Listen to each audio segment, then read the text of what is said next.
I want to tell you something that took me 20 years to finally accept. June is not a month to pause. It is not the month where you look at the calendar and say, well, I suppose I missed my window. June is one of the best planting months of the entire gardening year, and most home gardeners are throwing it away completely. I used to be one of them. I would spend April and May rushing to get things in the ground, then treat June like cleanup time, tidying beds, dealing with weeds, waiting for the spring crops to finish, and every August I would look at my garden and feel like I had left something on the table. A lot of something. Then I started paying attention to what actually went in during June and what came out of it by fall. And I have never looked back. Today I am sharing 16 crops that belong in your June garden. Some of them are obvious, some of them will genuinely surprise you, and at least one of them, I am embarrassed it took me as long as it did to try. If you are new here, welcome to the Gardening Grandma. Hit that subscribe button right now because I put out a new video every single week. And June planting is just the beginning of what we are covering this season. Drop your state or your growing zone in the comments too. 16 crops is a lot, and some of them are zone specific. I want to make sure what I am telling you actually applies where you live. Now, let us get into it. Number 1, bush beans. If you only put one thing in the ground this month, let it be bush beans. Warm soil is exactly what they need, and June gives them that. Seeds planted in cold spring soil tend to rot before they ever sprout, but plant them now, and they are off like a shot.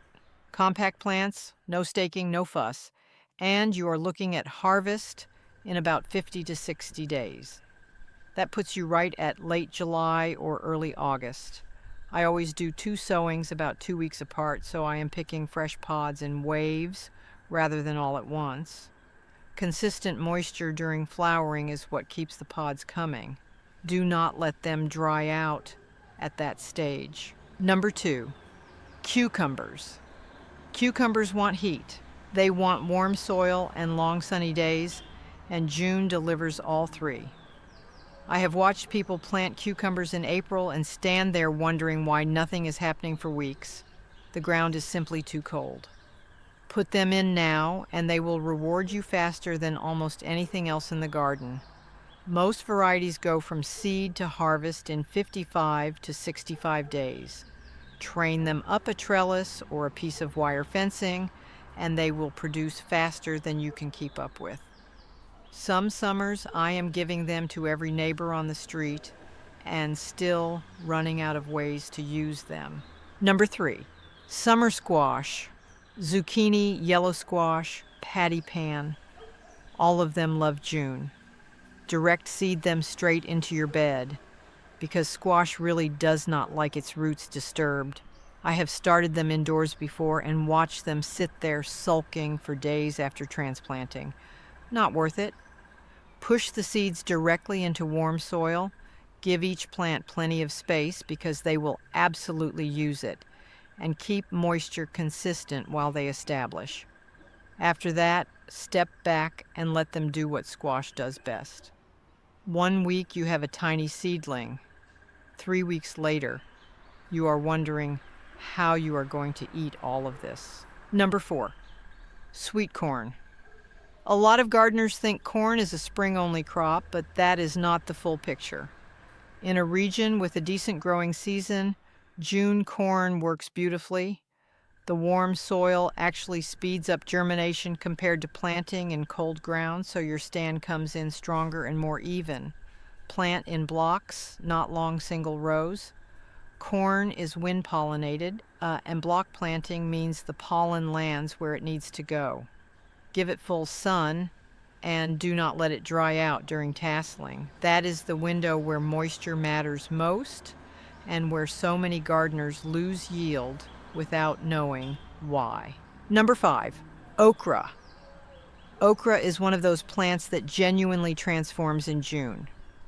I have seen it sit in cold spring soil looking completely defeated, barely growing, making you wonder if something is wrong with the seed. Nothing is wrong. It just needs warmth. Once June heat settles in and the soil stays consistently warm, okra wakes up. Strong stems, broad leaves, those beautiful hibiscus-like flowers, and then pods coming in steadily for the rest of the season. Keep harvesting, and it keeps producing right through the hottest months. If you have ever felt let down by okra, I would bet anything it was a timing problem. Give it June and real heat, and it is a completely different plant. Number 6, southern peas. Southern peas do not get nearly enough attention outside of the South, and that is a genuine shame. Cow peas, black-eyed peas, whatever you call them where you live, these are among the most capable plants you can grow in summer heat. They tolerate drought. They thrive in poor soil. And while they are growing, they are fixing nitrogen back into the earth, feeding your garden at the same time they are feeding you. If you are in a zone where summers run long and hot, southern peas belong in your June garden. Plant them, largely leave them alone, and come back for a harvest that is both nutritious and completely underrated.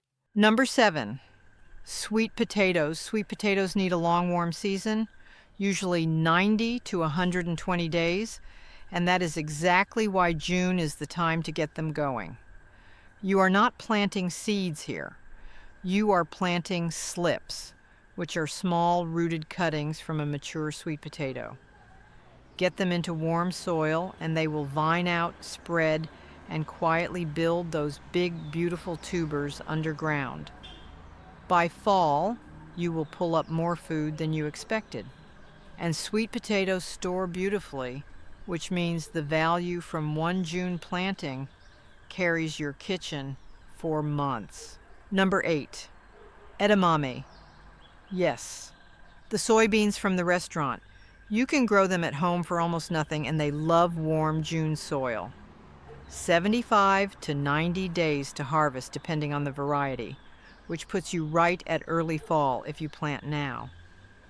Pull the pods while they are still green and plump, boil them in salted water, and you have a snack that feels indulgent, but costs you practically nothing to grow. This one is genuinely underused in home gardens, and I cannot understand why. It is easy, productive, and a genuine conversation starter at the harvest table. I want to stop for just a moment, my dear. If you are still watching and you have not subscribed yet, please do that right now. I put out a new video every single week, and the only way YouTube reliably shows it to you is if you are subscribed. Hit that button and drop your state in the comments if you have not already. I truly read every one. Now, 8 more crops to go. Number 9, Malabar spinach. Regular spinach in summer do not get along. It bolts the moment temperatures climb, turns bitter, and gives up. Malabar spinach is an entirely different plant with an entirely different personality. It is a tropical vine that actually thrives in the hot, humid conditions that destroy traditional spinach. Thick, glossy leaves that taste wonderful in stir-fries and soups. Grow it up a trellis, and it becomes almost decorative as well as productive. If you love leafy greens but thought you had to go without them in summer, Malabar spinach is your answer. Number 10, Armenian cucumber. Armenian cucumber looks like a cucumber and tastes like a cucumber, but it is technically a musk melon. And the reason it deserves a spot on this list is that it handles serious summer heat far better than any standard cucumber variety. When July and August arrive and your regular cucumbers start struggling, Armenian cucumber keeps right on producing. Thin skin, mild, crisp flesh, and remarkably generous plants. If you have had trouble keeping cucumbers going through a hot summer, try this one next year and see what happens. Number 11, yard-long beans. Yard-long beans, also called Chinese long beans or asparagus beans, are pole beans that produce pods up to 18 inches long. They are heat tolerant, they grow up instead of out, so they save real space. And once they get going, they produce abundantly. They take a bit longer than bush beans, around 70 to 80 days. But the visual alone is worth growing them. Those long dangling pods are extraordinary to look at. The flavor is similar to green beans, but slightly nuttier and firmer. Stir fry them, steam them, or eat them fresh straight off the vine. Number 12, loofah. This is the one I promised you. And yes, I mean the sponge. Most people have no idea that loofah is a vegetable in the gourd family. Harvested young, it is completely edible, mild and soft, very similar to zucchini. Let it mature fully on the vine, peel back the dried skin, shake out the seeds, and you have a completely natural homegrown loofah sponge. It needs a long season, around 90 to 120 days, which is exactly why you cannot wait any longer to plant it. This one is a genuine conversation starter in any garden, and I love having it every summer. Number 13, sunflowers. Before you say that is not a food crop, let me make my case. Sunflowers give you edible seeds. They attract the pollinators that help every other plant in your garden produce better, and they act as a natural trellis for climbing crops like beans. They are one of the most multifunctional plants you can grow. June planting gives them all the warm weather they need to go tall and strong. Choose a multi-branching variety if you want more flowers and more seeds per plant. And if you do nothing else with them, just having sunflowers in the garden makes the whole space feel alive in a way that very little else matches. Number 14, basil. Basil and summer were made for each other. Cold weather stunts it. Cool nights blacken the leaves. Early spring planting usually leads to disappointment because the conditions are simply not right yet. But in June, basil explodes. Lush and green and almost aggressively productive when the heat settles in.